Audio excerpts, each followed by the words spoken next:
పూజా మందిరం డెకరేషన్ కంప్లీట్గా అయిపోయింది. నేను ఫస్ట్ గణపతిని పెట్టుకున్నాను, ఆ తర్వాత కనకదుర్గాదేవిని పెట్టుకున్నాను అనమాట. ఆ పక్కన శివుడు, అన్నపూర్ణేశ్వరి ఉంటుంది. ఈ పక్కన రోజు వాడే పూజా సామాగ్రి అనమాట.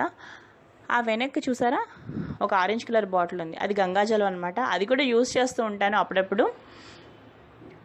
దాని తర్వాత నా మందిరం లోపలికి వస్తే ఈ మందిరం పైన చూడండి మొత్తం బియ్యపిండి కుంకుమ బొట్లతో నీట్గా చక్కగా రెడీ చేసేసి ఉంది. ఇటు చివరి ఏంటంటే హనుమాన్ రక్ష కదండి, అందుకోసం సైడ్ని ఫస్ట్ అది పెట్టుకున్నాను. సో హనుమంతుడికి దర్శనం మనకి ఈజీగా హనుమంతుడు కనిపిస్తూ ఉంటాడు రోజు. లోపలికి వస్తే శ్రీ అని రాసుకున్నాక లక్ష్మీనారాయణులు, సత్యనారాయణ స్వామి ఫోటో అనమాట అది. ఇక సాయిబాబా, ఇంకా మొత్తం నా దగ్గర ఉన్న సామాన్లన్నీ, దేవుడి పటాలన్నీ కూడా అలా డెకరేట్ చేసుకున్నాను అనమాట. రాధాకృష్ణులు, లక్ష్మీ గణపతులు, సాయిబాబా, సరస్వతీదేవి, ఈ లోపలేమో ఇక్కడ గౌరీదేవి ఉంది, మట్టి గణపతి.